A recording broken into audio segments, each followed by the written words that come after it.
दोस्तों बहुत बहुत स्वागत करता हूं आप सभी का। हमारे देश की सबसे पाक किताब है कॉन्स्टिट्यूशन, संविधान। इसी संविधान में एक आर्टिकल है 50, अनुच्छेद 50। दोस्तों अगर अनुच्छेद 50 ना होता तो क्या होता जानते हैं आप?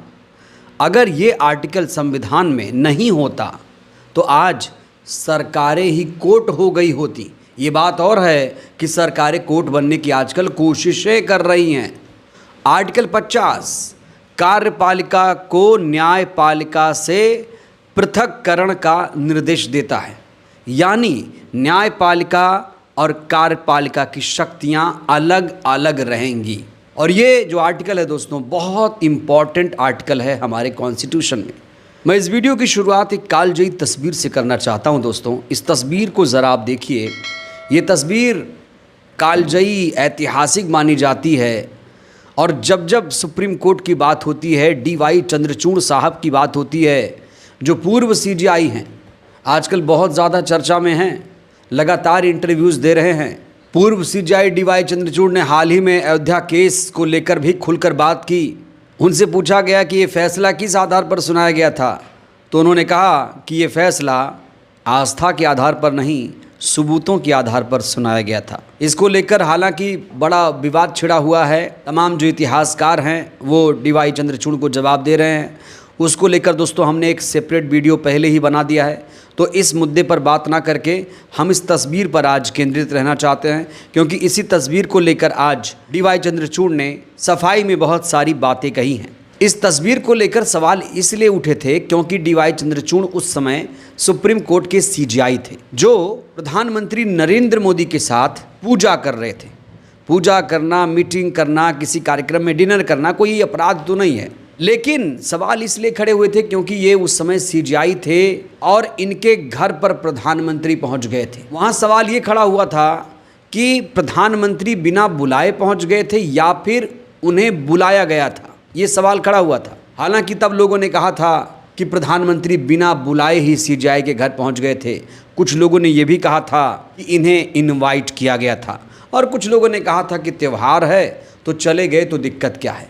तो अब इसी तस्वीर को लेकर पूर्व CJI DY चंद्रचूड़ ने जो कुछ भी कहा है दोस्तों, वो भी अपने आप में सोचने वाली बात है। PM मोदी को अपने घर पूजा में बुलाने पर आलोचना के बाद आखिरकार पूर्व CJI DY चंद्रचूड़ ने कहा है CJI कोई विपक्ष का नेता नहीं है। उन्होंने कहा कि मुझे कोई संकोच नहीं, मैं हिंदू हूँ, संविधान किसी धर्म के विरोध की बात नहीं करता।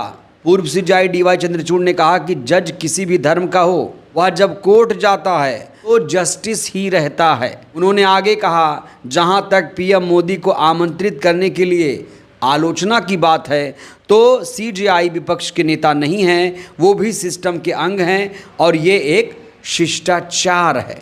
यहाँ पर ये तर्क दे रहे हैं कि ये जो मुलाकात हुई है ये एक शिष्टाचार मुलाकात है, और कह रहे हैं कि CJI कोई विपक्ष का नेता नहीं है। यहाँ पर खुद को धार्मिक बता रहे हैं और कह रहे हैं कि जज जब कोर्ट जाता है तो वो न्याय ही करता है। हालांकि इनके न्याय, इनके फैसले, इनके आदेश, इनके निर्देश पर बहुत सारे सवाल दोस्तों खड़े हो रहे हैं बहुत पहले से ही, लेकिन अब लगातार अपने विवादित फैसलों को लेकर जिस तरीके से सफाई दे रहे हैं, पूर्व CJI DY चंद्रचूड़ अपने ही बयानों में फंसते हुए नजर आ रहे हैं। उन्होंने प्रधानमंत्री को अपने घर बुलाने के मुद्दे पर यह भी कहा कि 2014 में जब उनकी माता का निधन हुआ, उस वक्त वो इलाहाबाद में थे, तो उन्होंने कहा कि साल 2014 में उत्तर प्रदेश के जो मुख्यमंत्री थे वो भी हमारे घर पर आए थे। अरे इस मौके पर किसी मुख्यमंत्री का घर आना अलग है, तब आप CJI नहीं थे DY चंद्रचूड़ साहब, तब आप CJI नहीं थे। आप प्रधानमंत्री से कैसे मिल सकते हैं और उस समय क्या बातें हुई थी ये आपने नहीं बताया अभी तक। लोग पूछ रहे हैं कि जब आप दोनों ने मुलाकात की थी तो आप दोनों में क्या बातें हुई थी, कोई डील तो नहीं हुई थी। तो इस फोटो को लेकर, प्रधानमंत्री से घर पर मुलाकात को लेकर जो दलीलें, जो तर्क पूर्व CJI DY चंद्रचूड़ दे रहे हैं वो किसी के गले नहीं उतर रहा है।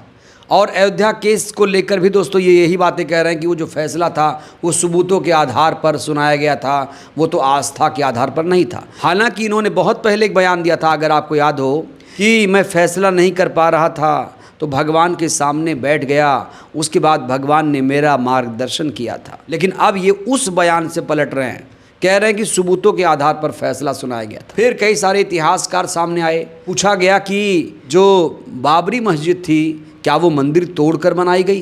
तो इस सवाल का जवाब ये नहीं दे पा रहे हैं। वहीं जो इतिहासकार रुचिका शर्मा हैं वो इस सवाल के जवाब में कहती हैं बाबरी मस्जिद कोई मंदिर तोड़कर नहीं बनाई गई, बल्कि एक 13वीं शताब्दी की मस्जिद का स्ट्रक्चर वहाँ पहले मौजूद था, उसके ऊपर बनाई गई। ऐसी बातें ये रुचिका शर्मा जी कहती हुई नज़र आ रही हैं। इन्होंने इसको लेकर कई सारे आर्कियोलॉजिकल एविडेंस भी दिया है और कई सारी रिपोर्ट भी सौंपी है।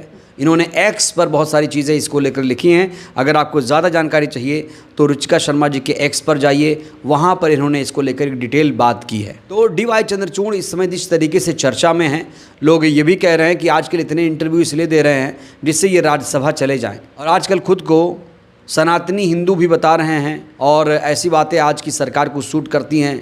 लिहाजा लोग कह रहे हैं कि अब ये बिल्कुल सरकार की गोदी में आ चुके हैं, ये चाहते हैं कोई और बड़ा पद मिल जाए। अंदर खाने से खबरें तो यही मिल रही हैं कि ये सरकार को इम्प्रेस करने की कोशिश कर रहे हैं, और जिस तरीके से ये बातें आजकल कर रहे हैं उससे सरकार इम्प्रेस हो गई अगर, तो फिर इनको कुछ बड़ा पद मिल सकता है। हालांकि रिटायरमेंट के बाद इन्होंने एक लॉ यूनिवर्सिटी में प्रोफेसर का पद लिया, प्रोफेसर बने। आमतौर पर होता है कोई सीजीआई रिटायरमेंट के बाद किसी पद पर नहीं जाता है, जैसे संजीव खन्ना साहब अभी किसी पद पर नहीं हैं। लेकिन जो अयोध्या केस का फैसला आया था 2019 में, रंजन गोगोई बीजेपी ने उन्हें राज्यसभा भेज दिया था, याद है आपको। और अब कोशिश डी.वाई. चंद्रचूड़ साहब लगातार कर रहे हैं, देखते हैं ये अपनी कोशिश में कितने कामयाब होते हैं। बहरहाल डी.वाई. चंद्रचूड़ ने इस फोटो को लेकर जो राय दी है दोस्तों, इनके राय से, इनके बयान से, इनके तर्कों से आप लोग कितने सहमत हैं, राय दीजिएगा। बहुत बहुत धन्यवाद।